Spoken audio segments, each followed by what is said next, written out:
at Tennessee Homestead. How the heck are you today? I'm having a pretty good day myself. Actually, trying to get the rest of my truck polished up. I have been working a lot of hours, and yeah.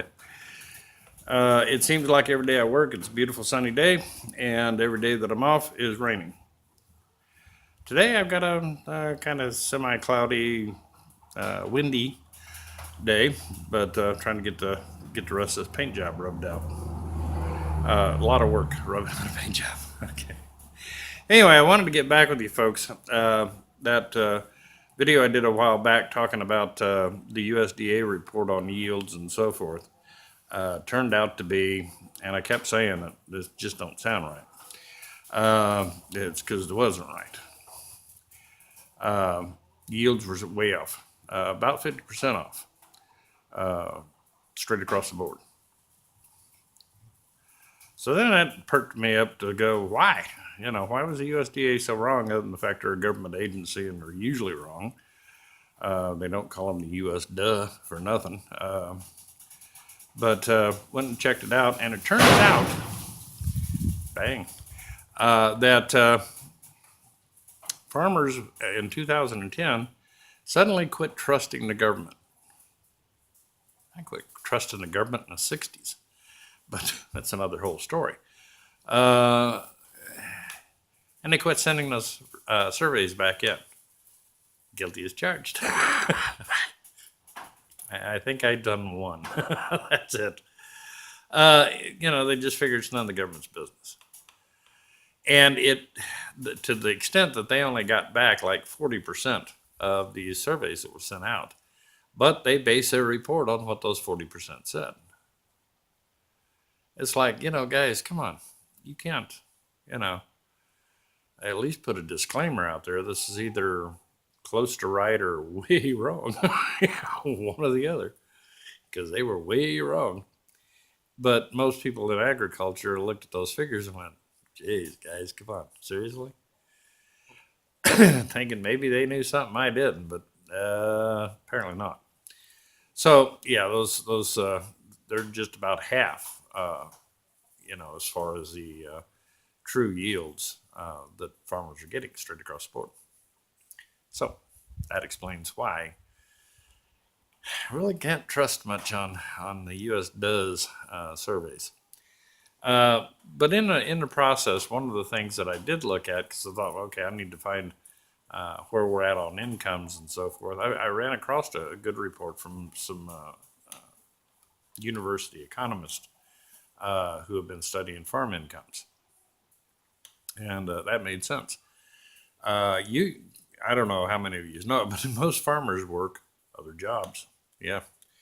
They're still, 9 to 5 employees somewhere, or 3 to midnight, or midnight to 6, or whatever. Part-time, full-time, they got to work because it's hard to make a living on a farm. It really is. So I started looking at what these universities were putting out. They got their information from the IRS. I thought the IRS was supposed to keep that stuff confidential, but apparently not. So they were getting that from the IRS. And let me tell you where we're at. Okay. Let's see. In 2015, the on-farm income for 2 million is what they sampled. 2 million owner-operator farms. No, they're not dealing with the mega farms, the big corporate-owned operations. They're dealing with owner-operators. Okay. They're in 2015. Their income, the on-farm income, was a negative $765 median. That's average of 2 million farms. Okay. There was some that did, really, really bad, and there's some that probably made money, and it brings it down to a negative $765. Then for 2016, they almost doubled that. Now the median income dropped to a negative $1,416.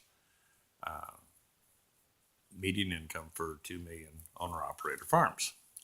The report also said, and literally their words, not mine, we're not going out on a limb here when we say 2017 is going to be far worse. Yeah. So we're probably looking at another, now we're probably going to hit the $2,500 to $3,000 loss, median income kind of thing. But that took me back to the other economists that monitor agriculture, to what they were saying. They're not even concerning themselves with 2017. They figure that's a wash. It's done. Their concern is 2018, because we're on track in from what they saw, to have Farmageddon going on. That's when farmers just finally say, enough. Or their farms have become so contaminated that they can no longer afford the input costs and go, that's enough. Farmageddon. When the owner-operator farms go down, you folks living in the suburbs and living in the urban areas, who right now think, oh, that's not our problem. Yeah, it's going to be your problem. You're going to pay the costs every time you go to the grocery store, because they're not going to have the farmer to pass that cost off on to. Right now, the farmer is kind of like the buffer between you and biotech. They're taking the hit. When they walk away, biotech, if they're going to continue their money making, are going to have you as a direct consumer of their products. And now you take the hit. And you're going to find out just how expensive food really is. Okay? Because right now the farmer's been taking it in the chin. That's going to disappear. And it's probably you're going to see that probably by 2020, when you hit the grocery stores and go, I used to have something left out of my paycheck after grocery shopping. Sure don't anymore. Okay. It's coming at you. When they control your food, they will control you. Period. We talk about debt being slave. It makes a slave out of you. And it does. Okay? You work for the man. You get a paycheck. You give it back to the man. That's life in America. And we think we're gaining ground. We're not. We're just handing it from one corporation to the next. That's it. And they might let us keep a couple of baubles. Okay. You get to have your big screen. Come on. All right. So keep that in mind. Of course, your big screen came from what? Another big corporation. So technically, you just keep handing it out, don't you? So that's where all that's at. But that, I wanted to explain how the USDA is so screwed up, and what it's going to mean to you. Can't trust their reports anymore. Farmers aren't reporting to them.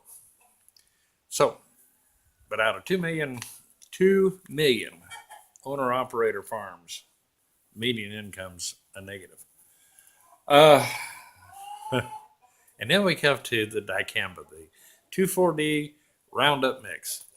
11 states have now approved this. And I got to figure this article that I was reading on that was, well, the time it was written and by the time it gets to you, it's about 90-day-old information. Okay? And so far, 11 states, BASF has reported that 11 states have now approved the dicamba and for use in their states, and that they expect before planting season several more to sign off. Okay, but this whole article is mainly about them trying to tell farmers how to apply this stuff, and they're in their articles to farmers saying how to apply this stuff. They're being very, very, very cautious. Okay, if there's wind, don't spray it. If there's this, don't do it. Have your booms only so far up above your plants, and yada, yada, yada, yada. Don't drive too fast. Okay. Now, either this stuff is as it can be as airborne as dust or not. Which is it, guys? And from everything I've been able to read, apparently it's as airborne as dust. It'll blow all over the place. If there's a breeze, it scatters. Uh, Here's the biggest problem with this herbicide. Being the drift is really an issue. But yet, if you go back and look at these same companies advertising, okay, the stuff that a lot of the farmers are going to go, oh yeah, they say this about it stays where you put it. You don't have a problem with draft. Their advertising totally contradicts what their warnings are. Totally contradicts it. Okay? You know, you got a lot of professional farmers out there who are tech savvy and well informed. And then you got a bunch of hayseeds. All right? The tech savvy people are going to catch this. The hayseeds are not. It's that simple. Well, their advertising says, and off we go. Okay? And if you live by one of those hayseeds farms, when your lawn turns to dirt, understand why. Okay? And this stuff is very toxic. Very toxic. So if you see on a breezy day and the wind's blowing towards your house, him out there with a sprayer on the back of his tractor, all right, you need to do a few things. One, get your family indoors. Close your windows. Seal up your windows as best you can and seal up your house from air flowing through. This stuff is toxic. And until it dries, it's toxic. And it's not totally soaked into the soil for, up to 30 days. That's the first step. Second step is contact the farmer. What were you spraying out there? I want to see what was in that tank. Show me the labels of what you were using. Because if he's spraying dicamba, okay, the very next thing, step 3, is to call the EPA and report that the farmer spraying dicamba 2,4-D Roundup mixed herbicide during a windy day blowing towards your house, and you want them to come check your soil. EPA will do that for you. And then they will go over and just, if they find it, they're going to go over there and they're going to find the holy bejeebies out of that farmer. Companies are covering themselves with their warnings. They're writing articles warning farmers. Most farmers aren't reading this stuff. Okay? Most are not reading it. There's where the problem's going to be. So, I'm going to give you the list of states that have already approved it. Be advised, like a day like today, I've got a good breeze blowing down here. It's nice, warm, nice day. If you're spraying dicamba out there in your fields, it's blowing all over the county. Yeah. Okay, here's the states that have approved the use of this in your state, in these states. Arkansas, Delaware, Illinois, Michigan, Missouri, Nebraska, North Carolina, Oklahoma, Ohio, the great state of Tennessee, and Wisconsin. And probably by the time I just read this to you, there's probably that many more states that have signed up. Yeah. You can figure most of the Corn Belt. Be advised, folks. It's coming to a lawn near you soon if you live close to a farm field. Here's what I see as a problem. Being out of the building services industry, where we handle building automation, heating and air conditioning, things of that nature, we had to be certified.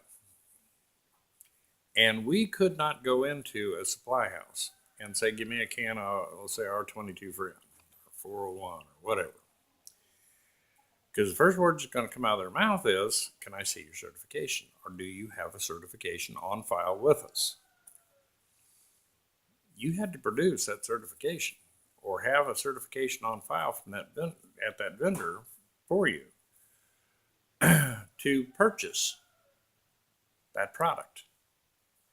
And I can tell you right now, folks, Freon does not pose a minuscule of the health hazards that these herbicides do. They're not even in comparison. That's like comparing Kool-Aid to rat poison. Okay? Seriously. Why are these people not? They're required by the EPA now to be certified. Why are they not being required to show that certification when they come and make a purchase? There's one to start asking your state senators and your legislators. Why? You want to approve usage, make sure that they are certified to utilize that product, and make darn sure that they have to prove that they're authorized to use that product. Long uphill battle, but for you folks who are politically active, there you go. There's a fight. Roll up your sleeves, get after them. It might help, because I can tell you right now, there's going to be a vast percentage of farmers who are not going to worry about this certification. And what's going to happen? I got to talk to a fellow from the EPA the other day, and he was saying they know that that's going to happen. And what their plan is to so heavily fine those farmers that they are no longer in business. They're going to put them out of business. Well, that's great. That's what we need. More financial burden upon the farmers. Okay? Let's just get them all out of business. Why don't we just outlaw farming? Okay, there you go. Simple solution. But it's a revenue stream too. That's what they're looking at. Think about that. So yeah, it's going to happen.